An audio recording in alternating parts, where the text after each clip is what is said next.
Hi welcome to Vennila Narayanavanam channel. இன்றைக்கி நம்ம சேனலில் என்ன பார்க்க போகிறோம் பார்த்தீங்கன்னா, வீட்டுக்கு ஒரு வாஷிங் மிஷின் வாங்கலாம் அப்படின்னு ரொம்ப நாளாக நினச்சிட்டு இருக்கோம். வாங்க முடியாமே தவிர்த்துச்சு. சரி இப்போ வாங்கிடலாம் அப்படின்ட்டு தான் பஜாஜ் எலக்ட்ரானிக்ஸ்க்கு வந்திருக்கோம். எங்கள் ஊரில் இதுதான் பெரிய கடை. சரி வாவோம் பார்ப்போம், அப்படியே ஒரு வீடியோ எடுத்து ஒரு விளாக் மாதிரி போட்டு விடலாம். நம்மளுக்கு தான் கண்டென்ட் கிடைக்க மாட்டேங்குது, எப்பப்போ கிடைக்குதோ அப்பப்போல்லாம் நம்ம நோய்ச்சிடணும் அப்படின்ற ஒரு கான்செப்டில் இந்த வீடியோ போட்டிருக்கோம். பெரிய கடைங்க, எல்லா வசதியும் இருக்குது, எல்லா விதமான பொருட்களும் இந்த இது இருக்குது. ஏன்னா பெரிய பிரான்ச்சாக இருக்குது புத்தூரில். இதுதான். நெக்ஸ்ட்டு உள்ளே போனால் ஃபஸ்ட்டு போகிற ஃப்ளோரில் ஃபுல்லாக டிவியாகவே இருந்துச்சு. அடடா, வாஷிங் மிஷினை விட டிவி வாங்கிக்கலாமா அப்படின்ற மாதிரி தோணுச்சு. ஏன்னா எங்கள் வீட்டில் டிவி இல்லைங்க, டிவி வாங்கலான்னு தோணுச்சு. சரின்னு செகண்ட் ஃப்ளோர் பார்த்தா ஒரே ஃப்ரிட்ஜாக இருந்துச்சு. அடடா, நம்ம வீட்டில் ரொம்ப பழைய ஃப்ரிட்ஜ் ஆகுது, ஒரு ஃப்ரிட்ஜ் வாங்கிடலாமான்னு தோணுது. அப்போ தான் தோணுதுங்க, நம்ம கடைக்குன்னு போனால் நம்ம மனசு பார்த்திங்களா எப்படி அலப்பாயுதுன்ட்டு. அப்படியே விதவிதமாக அழகழகாக இருந்துச்சு ஃப்ரிட்ஜெல்லாம் பார்க்குறப்ப. சரி, நம்மக்கிட்ட பட்ஜெட் இல்லை, நம்ம முடியல துணி துவைக்க அப்படின்ட்டு தான் வாஷிங் மிஷின் வாங்க வந்தோம். அதை மட்டும் வாங்கிட்டு போகலாம் அப்படின்னு என் மனசை நான் ரொம்ப கண்ட்ரோல் பண்ணிக்கிட்டு அந்த வழியெல்லாம் கடந்து போயிட்டேங்க. சரி, அப்படியே ஒரு வீடியோ கவர் பண்ணியிருக்கேன். எப்படி இருக்குன்னு கமெண்ட்டில் மறக்காமல் சொல்லுங்கள். நெக்ஸ்ட்டு வீட்டுக்கு தேவையான அனைத்து பொருளும் இருக்குங்க. பார்க்கவே எனக்கு பிரமிப்பாக இருந்தது. ஏன்னா நாங்கள் இந்த மாதிரி பெரிய கடையில் எந்த சாமானும் இது வரைக்கும் எடுத்தது கிடையாது. முதல் முறையாக போய் எடுக்கிறோம். வாஷிங் மிஷின் பார்த்தோம்.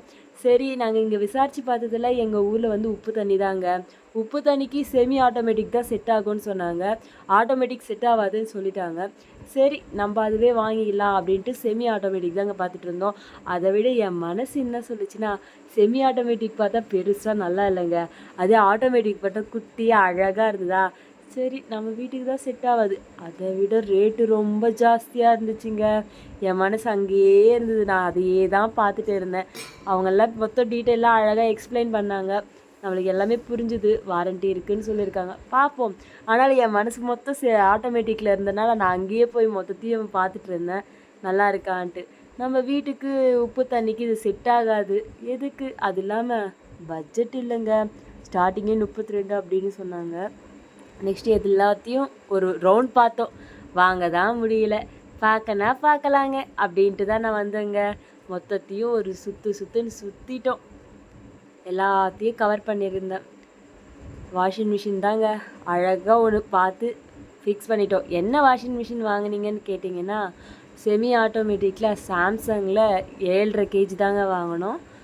வேறு பட்ஜெட் வந்து ரொம்ப அதிகமாக இருக்குது ஆட்டோமேட்டிக் போனால், அதனால் செமி ஆட்டோமேட்டிக் வாங்கிட்டோம். காசு தான் கையில் இல்லை, என்ன பண்ண முடியும். சரி விடுங்க. அப்படியே எல்லாத்தையும் ஒரு சுற்றிட்டு வாஷிங் மிஷின் வாங்கினதுக்காக ஒரு ட்ரீட்டு. எவ்வளோ காமெடியாக இருக்கா. அப்படியே அடுப்பெல்லாம் பார்த்தோம். அடுப்பு பார்த்தோன்னேங்க என் மனசு என்னால் கண்ட்ரோல் பண்ணவே முடியல. ஏன்னா எங்கள் வீட்டில் வந்து அடுப்பு சரியாக எரியாது. இதை பார்த்தோன்னே இதை வாங்கி கொடுங்கன்னு கேட்டால் அது ரேட்டு பார்த்தா 42க்கு போச்சு. சரி, ஒன்று ஒன்றா இப்போ தான் வாங்க வந்திருக்கோம் கடைக்கு, இன்னும் ஒன்று ஒன்றா வாங்கிடலாம் அப்படின்னு ஃபிக்ஸ் பண்ணிட்டோம். லன்ச் டைம் வேறு ஆகிடுச்சி. வீட்டில் வந்து சாப்பாடு செஞ்சு வச்சுட்டு தான் வந்தோம். இருந்தாலும் லன்ச் டைம் ஆகிடுச்சின்னு சொல்லிட்டு ஹோட்டலுக்கு போயிட்டு 2 பிரியாணி, ஒரு சிக்கன் ரைஸ், ஒரு காளான் ரைஸ் ஆர்டர் பண்ணி சாப்பிட்டோம். நெக்ஸ்ட்டு சாப்பிட்டதுமே ஹாட்டாக சாப்பிட்டோமே, கொஞ்சம் ஸ்வீட்டாக சாப்பிட்லாம் அப்படின்னு சொல்லிட்டு ஐஸ்லேண்ட் போயிட்டோம். ஐஸ்லேண்டில் பார்த்தா ஆளே இல்லைங்க. என்னடா இது, நம்ம மட்டும் தான் வந்தோமா அப்படின்ற மாதிரி தோணுச்சு. ஐஸெல்லாம் வந்து வாங்கிட்டோம். நான் ஃப்ரூட் டேக் எதுவும் வாங்கினேன். அது ஏங்க கேட்குறீங்க, போய் வாங்கி சாப்பிட்லான்னு ஆசையாக போனால் அந்த ஐஸ் வந்து அவ்வளோ ஃப்ளேவர் வந்து நல்லா இல்லை. சரி, ஏதோ நம்ம வாங்கிட்டோம், சாப்பிடணும் அப்படின்ட்டு சாப்பிட்டோம். என்ன பண்ண முடியும், ஒவ்வொரு டைம் வந்து நம்ம எதிர்பார்க்குற அளவுக்கு ஒவ்வொரு ஃப்ளேவர் வந்து அமையிறது இல்லைங்க. அதில் நாங்கள் இது ட்ரை பண்ணோம். இது வந்து ரொம்ப சூப்பராக இருந்துச்சு. இது நேம் மறந்துட்டேன். இந்த ஃப்ளேவர் தாங்க நாங்கள் சொல்கிறோம். ஏன்னா ஃப்ரூட் மிக்ஸுன்றனால எல்லாம் போட்டு கொடுப்பாங்கன்னு நினச்சா, ஆனால் நல்லாவே இல்லை. இந்த வீடியோ உங்களுக்கு பிடிச்சிருந்தால் லைக் பண்ணுங்கள், ஷேர்